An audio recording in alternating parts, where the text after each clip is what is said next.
साल 1965 में अगस्त महीने का समय था।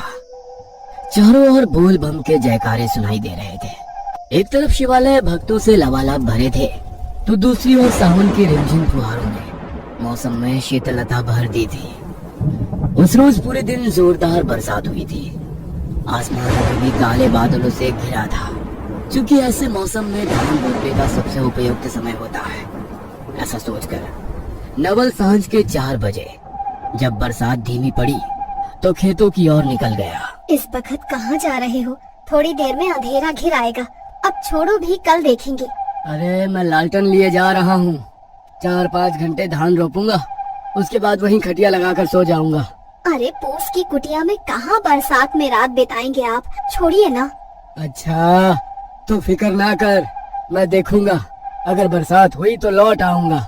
पत्नी के मना करने के बाद भी नवल एक हाथ में लालटेन और दूसरे में छाता पकड़े तेज कदमों से खेत की तरफ निकल जाता है। जल्दी जल्दी काम शुरू करता है और काम करते करते भूल ही जाता है कि रात घेर आई है।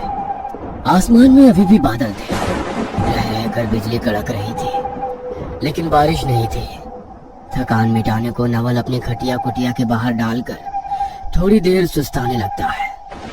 जब तक थकान उतरती है, उसे एहसास होता है कि रात काफी हो गई है। अब उसे समझ ना आता कि इस काली गहरी रात में अकेले खेत पर ही रुके या घर लौट जाए। अभी नवल सोच ही रहा था कि तभी उसे लालटेन की मध्यम सी रोशनी में पास के खेत में किसी की आकृति दिखाई देती है। लो, मैं तो ऐसे ही घबरा रहा हूँ। हरिया काका भी लगता है आज खेत पर ही रुके हैं। पास के खेत में अंधेरे में किसी की आकृति देखकर नवल को बड़ी हिम्मत मिल गई थी। उसने साथ लाई हुई रोटियां निकाली और प्याज के साथ खाकर चुपचाप चारपाई पर लेट गया। नवल आंख बंद करके चारपाई पर लेटा ही था कि अचानक उसे लगा जैसे काका ने उसे पुकारा हो। नवल आंख खोलकर लालटेन से इधर उधर देखता है, लेकिन उसे कोई दिखाई नहीं देता। अपना वहम समझकर वो एक बार फिर आंख बंद करके वहीं लेट जाता है। रह रहकर नवल को किसी के खेत में यहाँ से वहां दौड़ने या चहल करने की आहट सुनाई पड़ रही थी। वह दिन भर की थकान से चोर था। आसपास होती हलचल को नजरअंदाज करके वह लगभग नींद में पहुंच गया था। अचानक ही आधी रात गए उसे एहसास हुआ कि आसपास कहीं बहुत तेज आवाज में ढोल बाजे नगाड़े बज रहे हैं। कुछ देर नींद की जोर में वह आवाज को इग्नोर करता है, लेकिन ढोल बाजों की आवाज लगातार उसके नजदीक आती जा रही थी। कुछ ही देर में ढोल के साथ साथ भीड़ के शोर की आवाज भी नवल के कानों में पड़ने लगती है। अब उस शोर में चारपाई पर आंख बंद करके लेट पाना उसके लिए संभव नहीं था। वह चारपाई से उठकर खड़ा हो जाता है और शोर की दिशा में देखने का प्रयास करता है। नवल को कोई अंदाजा नहीं था इस समय रात का कौन सा पहर चल रहा है। आधी नींद में ही उसने एक बार फिर से अपनी आंखों को मसल कर देखने की कोशिश की। कुछ दिखाई नहीं पड़ रहा था। बस ऐसा लगता था कहीं आसपास कोई बारात गुजर रही हो जैसे। आमतौर पर बारात देखने की लालसा इंसान को होती ही है, इसलिए बारात देखने के कौतूहल में नवल अपने खेत से कुछ कदम बाहर आकर बारात की दिशा में चल पड़ता है। खेत से बाहर आते ही अब उसे अपनी आंखों के सामने एक सजी धजी बारात नजर आने लगती है। बारात बिल्कुल ऐसी थी जैसे कि आमतौर हुआ करती है।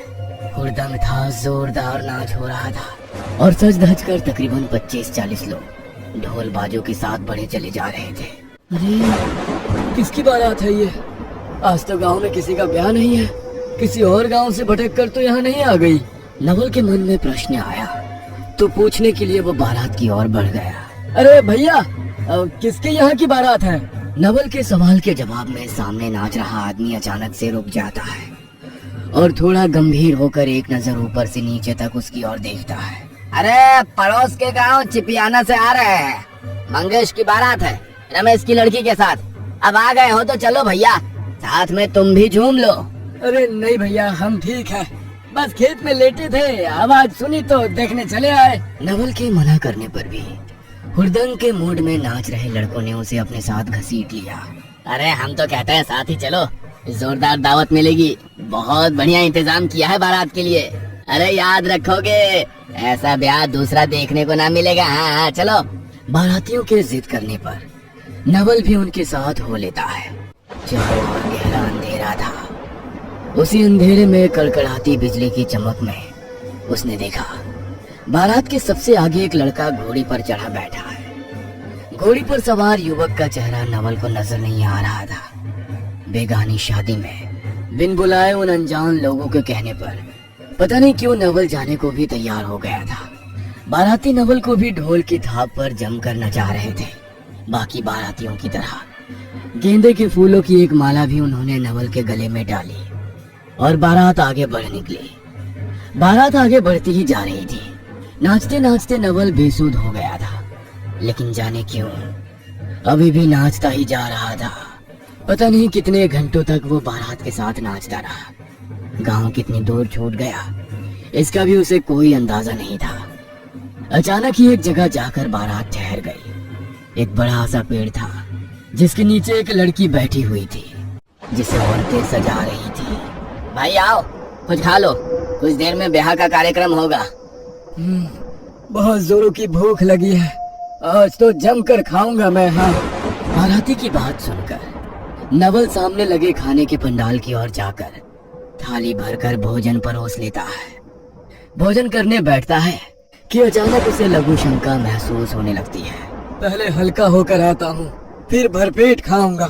पहला कौर मुंह में डाले बिना ही वो उठ खड़ा होता है और बारात से थोड़ा दूर हटकर एक किनारे जाकर लघु शंका करता है। तभी उसे बैल के गले में बंधने वाली घंटी की आवाज सुनाई देती है। नवल का ध्यान बारात से भंग होता है और वो पलटकर इधर उधर देखने लगता है। तभी उसे रास्ते पर सामने से एक आदमी बैल की रस्सी पकड़े हुए आता दिखाई देता है। जय भोले की। अरे इतनी रात गए अंधेरे में कहाँ निकले हो भैया? कौन गांव के हो? हम तो पिपियानी गांव के हैं, यहाँ बारात में आए हैं। आप कौन गांव के हो? इतनी रात गए आप कहाँ से आ रहे हो? अरे मैं तो दूर गांव में बैल खरीदने गया था, बस वहीं से लौटते देर हो गई। अरे लेकिन तुम कौन सी बारात में आए हो? यहाँ इस जगह पर कौन बारात आई है? भांग वांग चढ़ाए हो क्या? सावन के महीने में तो ब्याह शादी होती ही नहीं है और पिपियानी तो यहाँ से 5 कोस दूर है। उस आदमी के इतना कहते ही जैसे नवल का सम्मोहन भंग हो जाता है और वो पलटकर उस स्थान की ओर देखता है जहाँ अभी कुछ देर पहले तक खूब चहल पहल थी। जमकर नाच गाना हो रहा था और दावत चल रही थी। सामने जो उसे दिखाई देता है उसे देखकर उसके पांव तले जमीन खिसक जाती है। ये मैं कहाँ आ गया? मैं तो बारात के साथ आया था। बारात कहाँ गई? नवल नजर घुमाकर चारों तरफ देखता है, लेकिन उसे कुछ देर पहले तक सुनाई दे रही बारात के शोर शराबे की आवाज और रौनक कहीं महसूस नहीं होती है।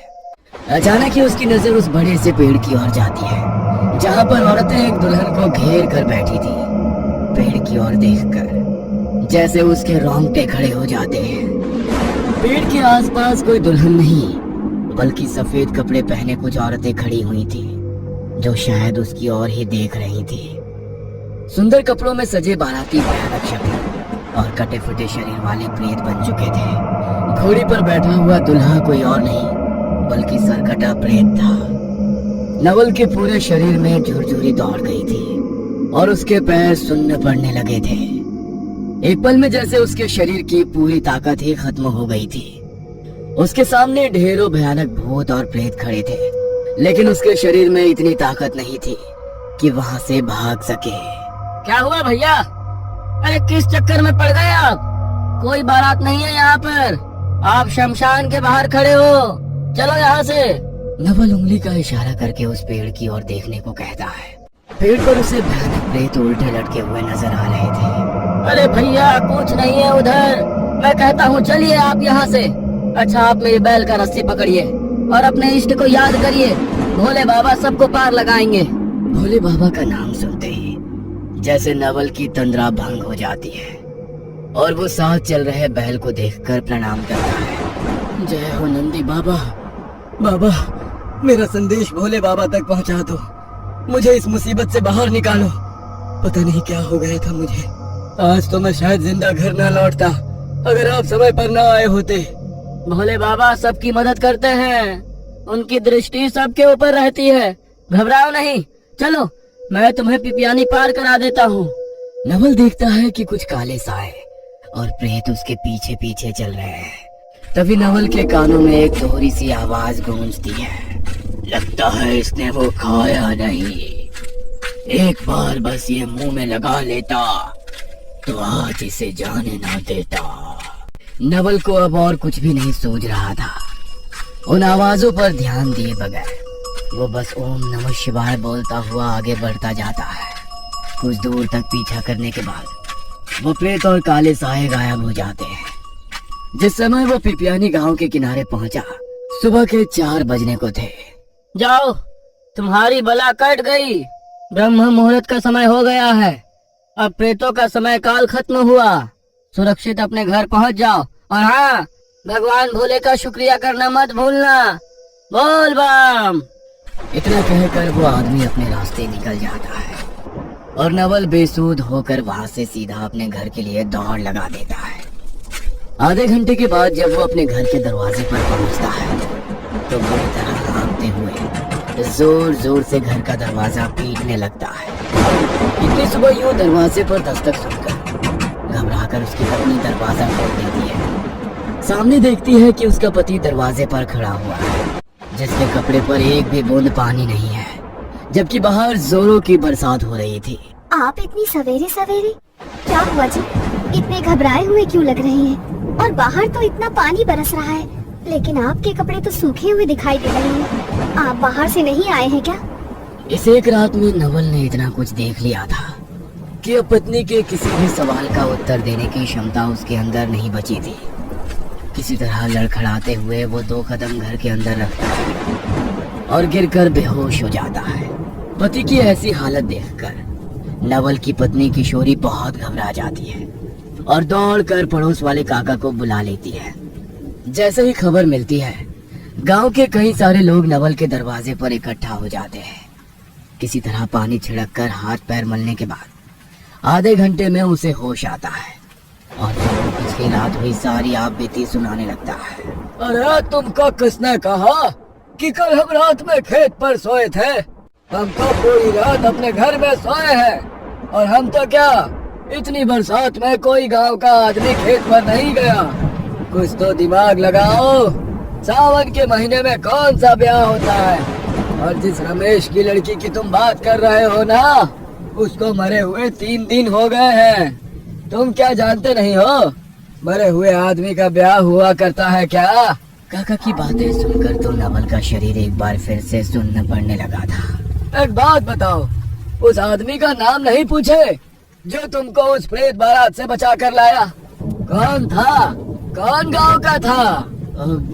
टिमरी गांव बताया था शायद। शिव नाम था उसका। एक बैल लिया था, कहीं दूर गांव से खरीद कर लाया था। अरे हम तो कहते हैं किशोरी बिटिया, तुम्हारा पूजा पाठ काम आ गया। शिव नाम नहीं बताया था। हमको तो लगता है भगवान शिव ही थे जो नंदी के साथ तुमको वहाँ बचाने के लिए प्रकट हुए, वरना वो भूतों की बारात उनको काहे नहीं दिखाई दी? तुमको ही क्यों दिखाई दे रहे थे? जिस टिबरी गांव का तुम नाम ले रहे हो ना, दूर दूर तक 20 कोस तक में भी इस नाम का कोई गांव नहीं है यहाँ पर। अरे उम्र बीत गई हमारी इसी गांव में रहते रहते। आसपास के 7 गांव के लोगों को तो नाम से ही जानता हूँ मैं। एकाएक नवल को उस आदमी की बात याद आती है। आज कौन सा दिन है? सोमवार। क्या हुआ? कुछ नहीं, बस भोले बाबा का शुक्रिया अदा करना है। चलो मंदिर जाकर जलाभिषेक करते हैं। आज से मैं हर सोमवार को शिव मंदिर जाकर भगवान शिव का जलाभिषेक किया करूंगा। गांव के लोगों का कहना था कि नवल को उस रात साक्षात भोले बाबा मार्ग दिखाने आए थे। उस दिन के बाद गांव में सावन के दिनों में प्रेत बारात निकलने की बात आग की तरह फैल गई। कहते हैं उस घटना से सबक लेकर आज भी लोग देर रात तक बाहर निकलने से डरते हैं।